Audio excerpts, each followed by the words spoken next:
datang di Podcast Bun. Saya Puspa Berlianti sebagai host Podcast Bun kali ini. Kali ini saya akan membahas seputar cara membranding Jalu Coffee Roastery sebagai micro roastery. Nah, penasaran kan sama siapa sih kira-kira saya akan berbincang di podcast Bun kali ini? Langsung saja saya perkenalkan Mas Alvin Rifci Pratama sekaligus sebagai kreatif marketing dari PT Jalu Kreasi Imagi. Halo, selamat datang Mas Alvin ya. Aku panggilnya Mas Alvin ya. Alvin. Oke, Mas gimana kabarnya? Baik, Alhamdulillah baik. Sehat, bahagia ya pastinya ya. Bahagia. Happy nggak nih datang ke event Bonex? Ya, happy banget sih. Ini udah bawa-bawa kopinya, aduh saya udah nyium wanginya tadi kayak, aduh enak banget sih wanginya nih kan. Mas, sebelumnya saya ingin mengucapkan terima kasih ya sudah hadir, ingin berbincang di podcast Bun kali ini bersama saya juga merasa terhormat, terima kasih sekali lagi. Oh iya Mas, nggak lupa saya juga sudah menyiapkan beberapa pertanyaan nih. Udah siap belum nih kita tanya jawab nih? Siap ya? Siap ya? Harus siap nih, ada pengawasnya nih ya. Oh iya. Depan kita. Baik Mas, saya mau tahu nih Mas, perusahaan Mas itu bergerak di bidang apa sih? Kita ini bergerak di bidang kopi, lebih tepatnya di roastery atau supply sebenarnya. Supply kopi. Supply. Jadi kita sebenarnya namanya Jalu Coffee Roastery. Jadi kita adalah yang masak kopi untuk disuplai ke kedai, coffee shop, ke beberapa customer yang pecinta kopi lah sebenarnya. Nah, jadi lebih tepatnya kita bilangnya roastery dan coffee supply sebenarnya. Oh, supplier ya. Beberapa coffee shop gitu ya Mas? Iya, coffee shop. Coffee shop berarti luar biasa nih ya. Nanti saya akan mau ngebahas nih tentang produk-produknya. Ini ada salah satu nama yang benar-benar catchy banget nih di mata saya. Nanti kita akan kasih tahu ya ke pemirsa pun. Mas, hasil olahan atau produk turunan perusahaan dari Mas itu apa aja sih? Dan apa yang membedakan produk-produk itu dengan produk yang perusahaan lainnya? Sebenarnya kita punya hampir 50 roast bean. 50 roast bean itu 50 single origin di seluruh Indonesia. Pertama dari Sabang sampai Merauke kita punya. Arabicanya ada 55, selebihnya kalau 70 berarti kita ada 15 Robusta. Jadi kita ini supply sebenarnya lebih ke tepatnya ke house blend. Blendnya itu untuk coffee shop dibangun untuk bikin base-nya kopi susu gula aren, espresso base. Tapi kita jual juga single origin buat manual brew untuk kedai atau coffee shop. Nah, yang membedakannya adalah kita di sini si coffee shop atau kedai kalau beli sama kita bisa custom house blend tanpa minimum order. So ya bisa datang cupping ke buat kita, nanti kalau udah oke dikunci. Jadi nggak sesama kedai atau coffee shop nggak ada yang sama karakternya. Oh seperti itu. Iya. Berarti luar biasa ya, selain tadi nggak ada minimum order juga dan juga kopinya itu bisa custom ya. Bisa custom. Wah ini rekomendasi sekali nih, boleh nih ya para UMKM atau yang punya coffee shop bisa banget nih. Nanti dihubungin deh. Nanti kita itu ya Mas. Dihubunginnya bisanya kemana sih Mas? Bisa ke admin lewat Instagram, bisa sih ada adminnya, nomor adminnya. Ada Instagramnya itu sendiri? Jalu Coffee Roastery. Jalu Coffee Roastery. Ingat nih, Jalu Coffee Roastery. Mungkin nanti akan dikasih teks ya sama editornya. Mas, untuk harapan Mas sendiri ini kan jatuhnya UMKM ya? Iya, UMKM. Ini jatuhnya UMKM. Untuk pemerintah dan komunitas UMKM ke depannya itu bagaimana ya dari harapan? Harapannya sih sebenarnya UMKM lebih ditingkatin lagi, lebih didampingin lagi sama pemerintah. Karena selama COVID ini kan UMKM ini banyak yang bisa ekspor ya, termasuk kita bisa ekspor ke Inggris ya. Walaupun kita UMKM. Jadi sebenarnya tanpa pendampingan, harusnya kita didampingi oleh pemerintah dan bisa diarahkan, didirect supaya kita lebih tertata lagi sebagai UMKM, biar bisa lebih besar lagi sebagai UMKM. Jadi dibimbing lah oleh pemerintah, karena bagaimanapun UMKM itu berdiri perlu support juga dari luar ya. Dari pemerintahnya itu sendiri, dari masyarakatnya itu sendiri, apalagi kalau di internal itu sendiri ya. Betul sekali, luar biasa, karena makin kesini UMKM semakin banyak ya. Semakin banyak dan sumber daya negeri kita juga mendukung, sumber daya alam negeri kita juga sumber daya alamnya mendukung, sumber daya manusia sebenarnya sudah mendukung sih. Khususnya di kopi udah banyak yang mendukung sekali sebenarnya. Ya tinggal supportnya aja dari para pemerintah dan juga para masyarakat ya. Iya. Betul. Mas, pendapat Mas itu mengenai Bunex apa? Bonek sih menarik ya.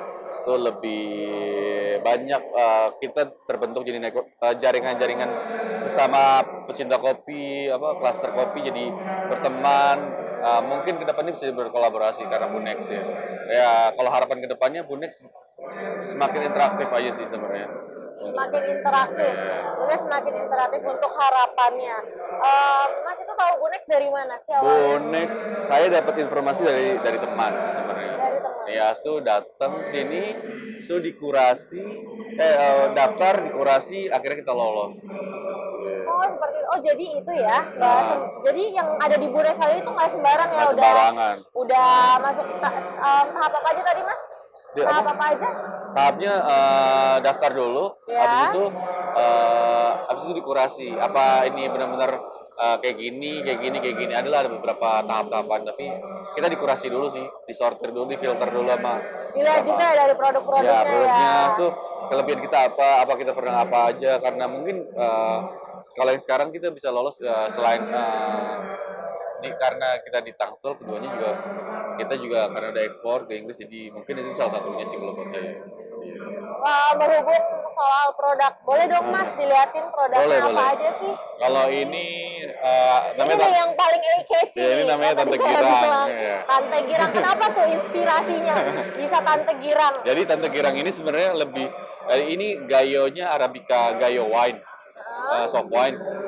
Rasanya memang fruity banget, acidnya tinggi, itu lumayan buat semua gender mesti masuk. Kenapa Tante Girang? Karena rasanya ya kecut-kecut kayak Tante Girang sebenarnya. Kayak gitu. Rasanya kecut-kecut sama kayak Tante Girang. Jadi itu ada wine-nya. Soft Mas? wine. Soft wine. Prosesnya soft wine. Oh kopinya itu mengandung soft wine ya? Ini enggak, kopinya ini adalah fermentasi wine. Oh, Fermentasi tapi yang halal ya, bukan yang haram ya. Karena cukup unik sih Mas, Iya. maksudnya nggak banyak ya Iya. yang punya produk kopi seperti itu. Ini salah satunya. Ada lagi nih Mas. Kalau ini debesan kita, yang ini juga debesan kita, namanya Flores Bajawa. Flores Bajawa ini karakternya manis. Dan ini barang specialty atau premium, dan nggak semuanya orang juga punya, dan nggak banyak roastery yang punya. Wah, berarti Mas salah satu yang Ya, punya. satu ada, tapi ya nggak banyak juga, nggak dikit juga. Di tengah-tengah lah. Di tengah-tengah lah ya. Akhirnya kita dapat amanah dari Flores Bajawa untuk bikin produk sebenarnya. Ini salah satu. Ini Arabica Flores. Arabica Nah, Flores. kalau ini lebih unik lagi, ini Arabica Datar Kondang sebenarnya. Ini yang punya adalah di daerah Bogor. Buat orang yang di Bogor ada kopi, iya ini sebenarnya kopi Bogor. Oh iya, Iya, kopi tapi Bogor. namanya Flores ya. Tadi Ini namanya Neng Kondang. Oh kondang, Iya, oh Neng Neng Kondang. kondang. Ya, kalau Flores tadi oh iya. Flores ya. Kalau Neng Kondang ini Arabica Yellow Catur. Matangnya kuning. Itu prosesnya natural anaerob. Rasanya acid, manis, kompleks. Lebih enak.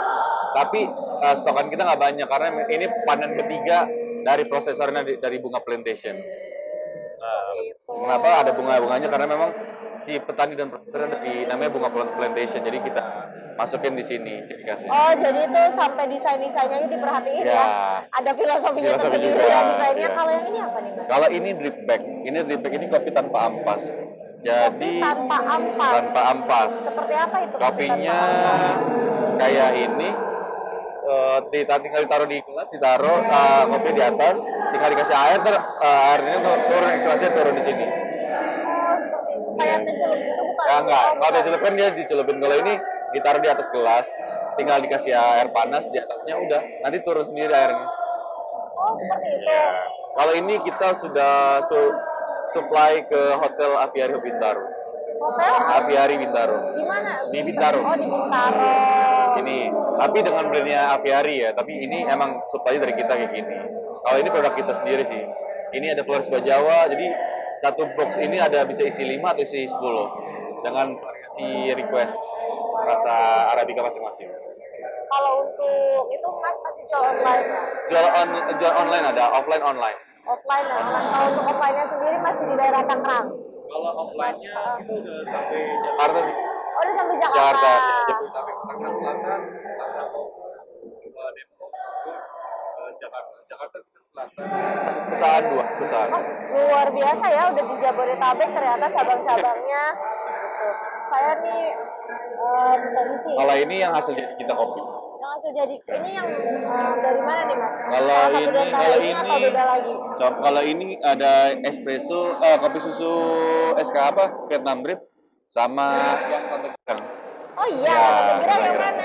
Tante Girang kalau coba saya juga nggak ada namanya nih dari barista saya. Kalau diminum ada rasa asidnya berarti Tante Girang. Ada rasa asinnya. Asid itu rasanya asam. Oh, ada rasa asamnya. Itu Tante Girang. Boleh saya coba cicip? Boleh, Mas? silakan. Di sini ya. Iya. Tadi Tante Girang sama apa satu lagi kopi susu ya? Kopi susu Vietnam Drip. Vietnam Drip. Iya. Ini kayak Tante Girang bener. Iya Tante Girang, lebih asid. Iya. Tapi lebih seger ya. Ini cocok sih buat Iya. yang harus melek. Iya. Di tenggorokan agak clean. Ini fix Tante Girang. Iya, nggak berat ya. Iya, Iya. ada asam-asamnya. Boleh nggak saya cobain satu lagi? Boleh dong. Satu Saya, lagi. ya inilah Mas. Saya adalah pemuda yang kepo. Iya. Bagus, pemuda kepo tuh untuk mensejahterakan yang lain. Zaman sekarang memang kepo itu kadang itu ya ada impact bagusnya Iya, juga impactnya ya. bagus.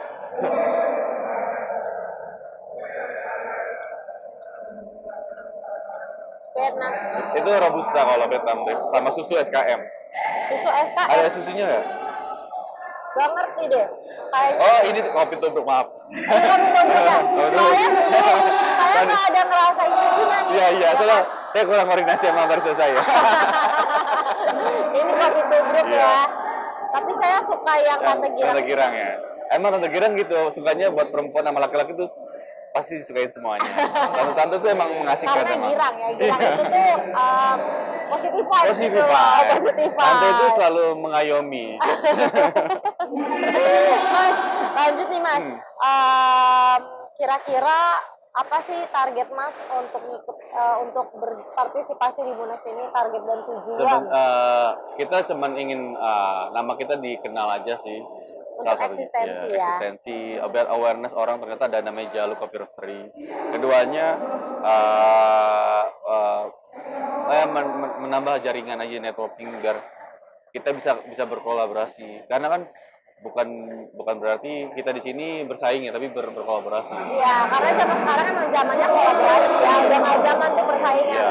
Semakin banyak collab, semakin dilirik sama masyarakat. Iya. Sejauh ini kan udah 3 hari berarti ya Mas di Bunex ya. Apa aja sih yang udah didapetin dari Bunex?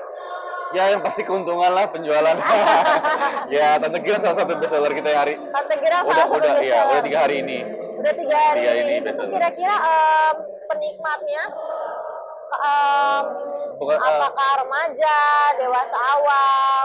Yang awam, yang pertama secara secara umur dari yang muda sampai yang udah berumur, pasti kalau minum Tante Girang tuh enak. Oh iya. Ya jadi enak tuh akhirnya beli. Berarti namanya Tante Girang itu cocok untuk semua umur. Iya, karena Tante Girang tuh emang bisa mengayomi semua umur. Ini luar biasa nih pemilihan namanya ya. Mas, harapannya untuk penyelenggaraan Bunex di tahun yang akan datang di 2024? Ya, makin interaktif, makin banyak orang sosialisasi ke beberapa masyarakat biar banyak yang datang. Untuk pelaku usaha biar tambah banyak di sini dan calon pelaku usaha bisa lihat referensi apa aja yang di sini di UMKM yang sedang berjalan untuk mendapatkan referensi untuk berdagang dia. Karena selain kita pengenalan brand sendiri, dengan cara kita melihat brand-brand yang lain juga itu bisa jadi inspirasi. Iya, inspirasi mereka. Bisa jadi hal-hal positif. Itu ada aja ya, pastinya relasi juga masih. Oke Mas, gak kerasa nih pemaparannya sudah di penghujung podcast Bun. Demikian pemaparan dari kami. Terima kasih ya Mas Sama-sama. atas insight-nya yang luar biasa di podcast Bun kali ini. Begitu juga pemirsa, jika ingin mengetahui tentang perkebunan, bisa saja langsung stay tune di podcast Bun. Saya Puspa Berlianti sebagai host podcast Bun kali ini.